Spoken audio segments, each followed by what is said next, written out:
Welcome back to Teen Turner Solutions.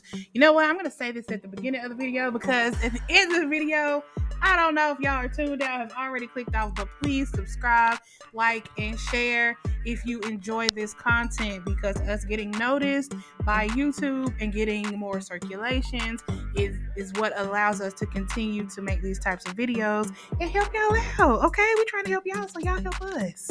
In this video, we're going to be going over annotated bibliographies. What's an annotated bibliography, you say? It's a fancy way of saying a summary. If you've been assigned an annotated bibliography, it's probably because you are working on a larger research paper. Is that correct? Yes, I know it is. I just want us to be on the same page. Now, the purpose of an annotated bibliography is to help you gather, organize, and remember what you've researched. Of course, you will gather your research using a scholarly website such as your school's library or Google Scholar. But then once you have all your sources, you need to have a way that you can look back and remember what they said without having to reread everything. Because if you even read it the first time, it took long enough and nobody wants to go back and read it again. Y'all with me? The way to solve the problem associated with remembering what your sources say after having completed your research is the annotated bibliography. Let's break this down even further. An annotation means notes, okay? When you annotate something, you make notes on it. And many of you may have done an assignment like this before.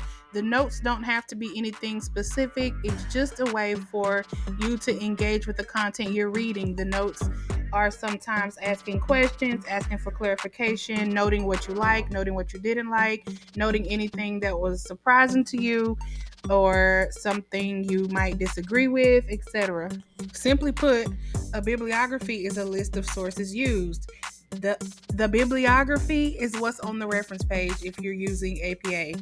A bibliography is what's on the works cited page if you're using MLA.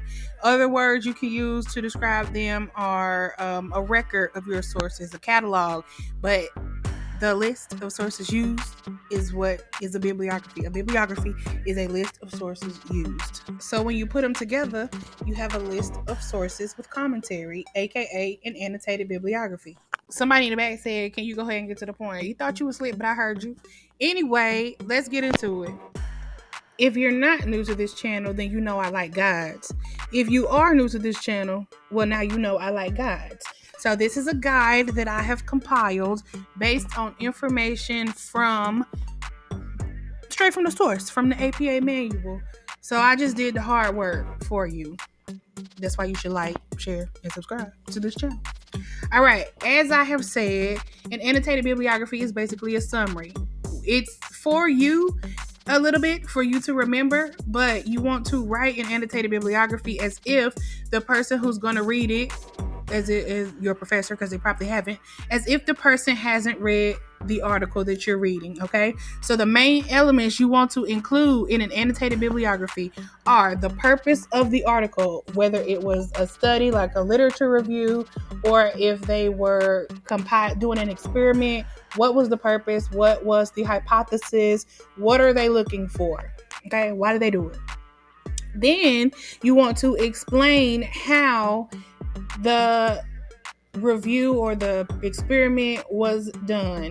You want to give the steps. So if there's an experiment, you will give the steps. How many people did they have? What steps did the participants take? And if it was a literature review, then maybe you should give information about how many other articles they read, where they gathered their research from, what were the search parameters. Just kind of let people know who the sample population was. Next, you want to give the results. So what did they find? What was the answer to their research question? Was the hypothesis supported or no? You also want to give some limitations. So were they biased? Was the sample population too small? What were some other things that should have been considered that may have made the study better? Lastly, you want to give the overall implications of the results. Now they had this question, they have the answer, and what do they want to do with it? When you're writing your summaries, it's important to include specific information. There's a difference between saying somebody talked about something and explaining what they said about it. For example, when you meet up with your friends and your friend says, "What's T, sis?" And you say, "Well, so and so said this, that, and the third," they'll be like, I need details. Well, I don't know if your friends asked for that, but me, I'm gonna ask for details. I need to know what was said, how it was said, and the expression on the face. Okay, and that's how you should write your summary with as much detail as possible. Actually, let me clarify that a little bit more. While you should be specific and give detail, you don't want to put so much that it would have been easy for the person to just read the article, okay? It still needs to be a brief summary of it, but you want it to be an informative summary.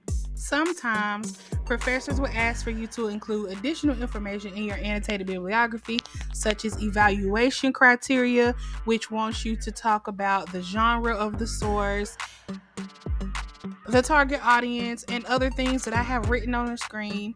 And some of the information might actually be covered in the summary if your summary is thorough enough.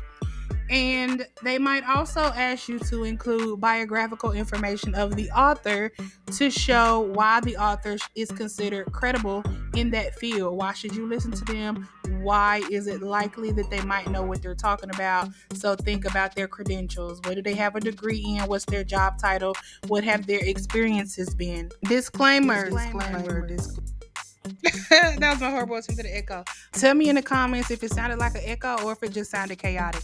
But this is a disclaimer. What I'm telling you is general information that annotated bibliography should include, but you should always double check with your assignment instructions and include the information that your professor tells you to include, because they are the person giving you the grade. I do not have a grade to give you, and I don't want anybody to go to their professor saying, "Well, somebody on YouTube said." Negative. Check your assignment instructions. Now that we finished with content, let's move on to format and get up out of here. Okay, we got places to go. Depending on which citation style you're using, your annotated bibliography will look a certain way and your sources will be formatted a certain way, but generally the overall structure is the same. Here at the top is where you put the full citation of the source. The way the citation is formatted will depend on what type of source it is. So this is for a journal, and this is APA. We're starting with APA. Let's scroll down and look at the different source types for APA. Maybe I should have just done a jump cut. Too late.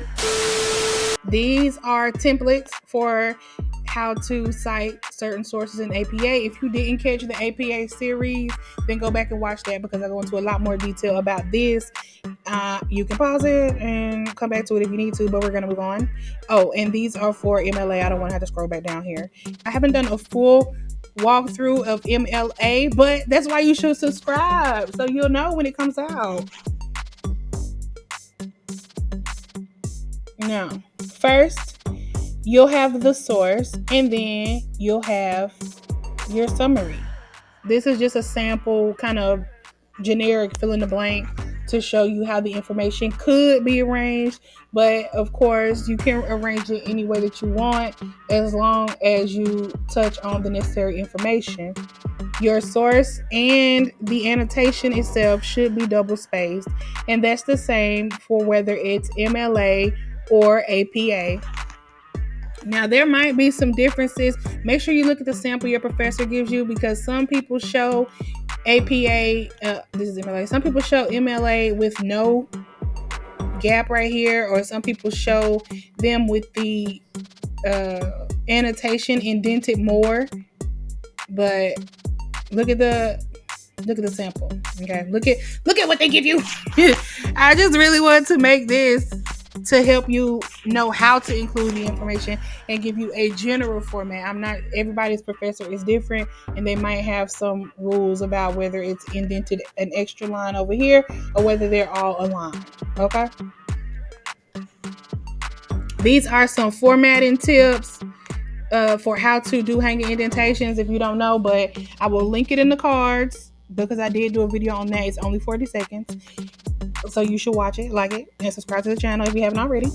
And then you can pause this and read over this if you need a step-by-step. Besides the demonstration, which shows me doing the steps in the step. If you stuck with me this long, I appreciate you. I expected this video to be about 3 minutes, but I wanted to make sure y'all had all the facts. If you made it to the end of the video, put a brain or the emoji with the glasses or a book or the chalkboard emoji. Put something nerdy in the comments so I'll know. Thank you so much for watching. Please be sure to like, share, and subscribe. Catch you in the next one. Okay, thanks. Bye.